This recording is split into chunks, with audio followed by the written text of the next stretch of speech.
G'day, it's great to have your company. We had a great time over at Carnac Island, and I'll show you some videos from our little trip there, but I didn't realise how a seal can make a lot of difference to your diving experience. Hi there, I'm out at Carnac Island with my friend A-Dog. Hello. This is my friend A-Dog.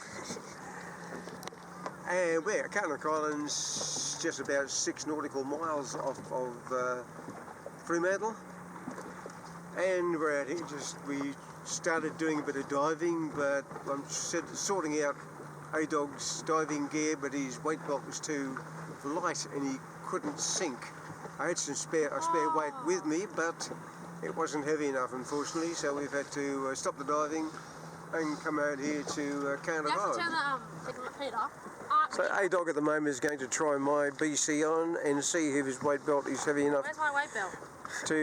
To sink. Now he's lost his weight belt. Well, it's only a small boat, mate. I can't do all this stuff. It's within 3.8 metres from one end to the other. Just get better. Oh, there's my mask. There it is. You're stepping on it? Watch your feet, please.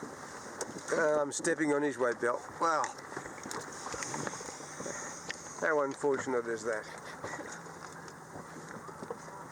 I have to take it. So I just stay on board here and give A-Dog a bit of a hand. Did you just tell them to stay on board? No, I'm staying on board, A-Dog. You're going in the water. And if you get into trouble, I'll just drag you up by the air hose. How's that?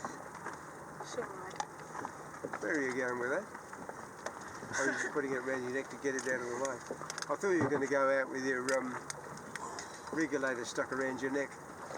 This thing's so small.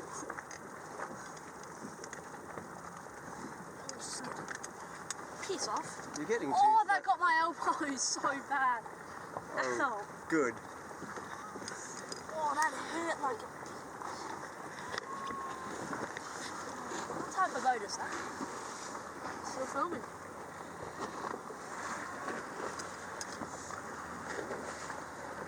Nothing like teaching young people how to dive. Young? Or nothing like old people teaching young people how to dive. Or how to drown, whichever comes first. Can you help me? In a word, no. I'm holding a camera, and I can't hold a camera and help you out with your weight belt at the same. You must have put on a little bit of weight there, mate. You're getting fat. Can't get it on. You gonna help? Well, I'll turn this off and give you a hand. Well, as you can see, it's a great place to be.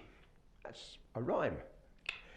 Now, how would you like it if you went diving, you finished your dive, you came back to the surface, and your boat isn't there? I actually met a guy in a dive club. This happened to him, and in about the same area as where we were at Carnac Island.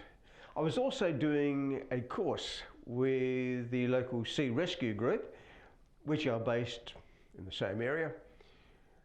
And I questioned the fact that people logged their dives in, because if they were late surfacing, by the time sea rescue got there, if they were having a problem underwater, if the sea rescue got there, they'd be dead before the sea rescue arrived.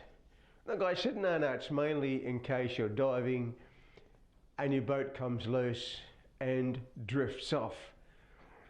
Well, I found that a bit strange, because an anchor is designed to grip the seabed. It's designed to hook onto things on the seabed, so mainly the thing that could change or get an anchor off the bottom is if the boat swung around in a change of wind. In that case, the anchor would come loose, but then it would just hook up again onto something else in the new direction. I couldn't really understand how an anchor, if it came loose, it would just completely stop working. But while we were out on Carnac Island, this happened. Here, we got a couple of seals in the water. It's biting our thing. It has its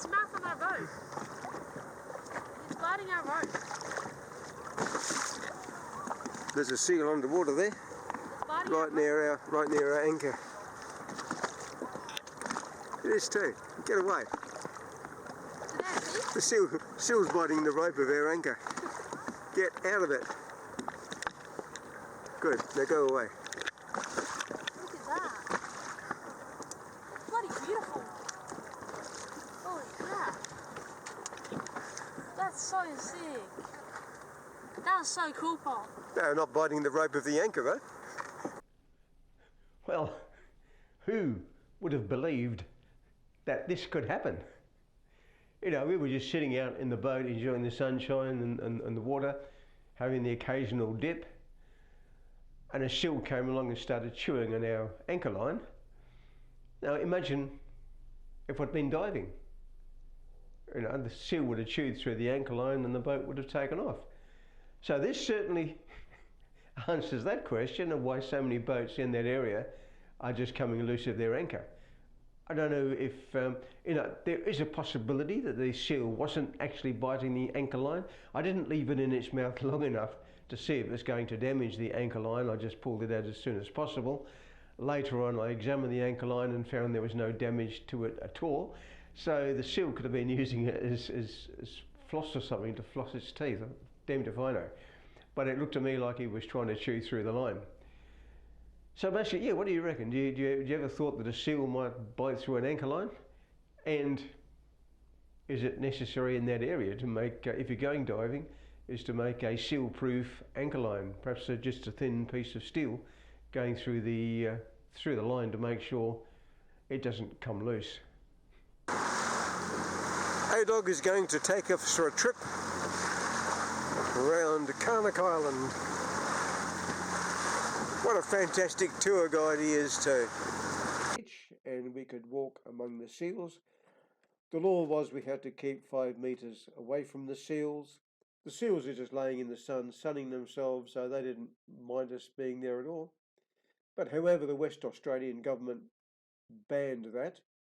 So then we had to anchor our boats off of the island and swim to the island so we could walk among the seals. The WA government banned that, so now we're not permitted on the island where the seals are at all. That is one thing that the West Australian government is really good and that is banning things. Now, Carnac Island is reportedly infested with highly venomous tiger snakes. How venomous, you may ask? Well, a tiger snake injects 35 to 65 milligrams of venom when it bites and only takes 3 milligrams to kill a human. Not only that, but because the tiger snakes feed on young birds, they have developed bigger jaws. All the better to bite you with, my dear. The authorities claim there are 400 tiger snakes on the island, and that's a lot of tiger snakes for a small place. It would be terrible if you were unemployed for a long time and finally got yourself a job and you to find you are now a Carnac Island tiger snake counter. At least you won't be late home. All the other guys that did that job knocked off dead on time. What a funny little joke. Now cop this. Because the tiger snakes attack young birds, the adult birds attack the tiger snakes and peck at their eyes. Because of that, 7% of the tiger snakes have both eyes pecked out and 6.7% have one eye pecked out. That's a fairly accurate figure, that. Makes you wonder how they get that figure. Well, not only do you have to count the tiger snakes if you're a tiger snake counter on Carnac Island, you also have to check their eyes. Or perhaps they get the snakes to fill out a Bureau of Statistics online form. At the best, they can only get 93% response because 7% of the tiger snakes have had their eyes pecked out, are blind and can't see the computer screen. And 6.7% can only see half the screen. Now, I've got no idea how they know how many tiger snakes are at Carnac Island.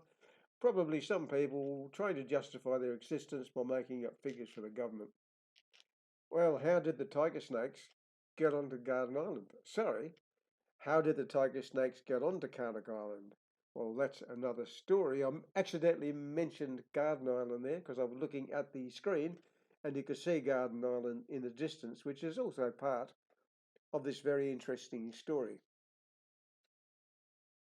Sorry, I've just missed Garden Island there again. But there it is in the distance to the left-hand side of the screen. You'll see it pop up a few times.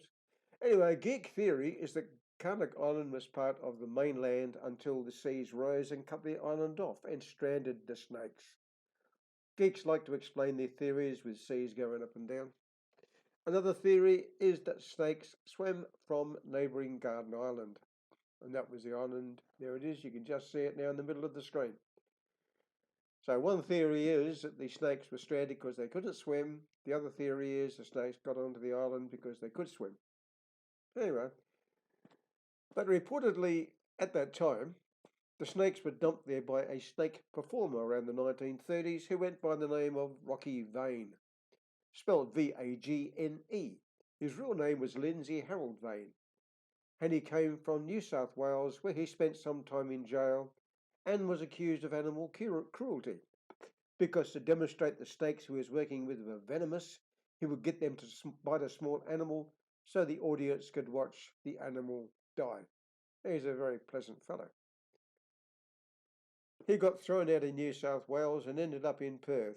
So to start his performance, Rocky needed some venomous snakes, so he captured some tiger snakes from Garden Island. That's where Garden Island comes into this story. However, during a performance, his wife was bitten and she died. Within a year, his new assistant got bitten and died. As a result, the West Australian did what they do best. They banned snake performances. What was Rocky going to do with his 80 snakes he had in captivity? He dumped them on Carnac Island. The only strange thing about that was in the 1930s there was plenty of bush around where you could have dumped these snakes without the problem of transporting them to Carnac Island. But that was the story at the time, that he'd taken them over to Carnac Island and dumped them all there. There's a dive boat taking divers out for a dive around Carnac Island. Talking about tiger snakes swimming, they can actually swim, and they swim underwater and can maintain their degree of underwater swimmingness by 9 minutes. Yeah, they can stay underwater for 9 minutes. Well, that's the end of the video, and I hope you enjoyed it, and I'll catch you later.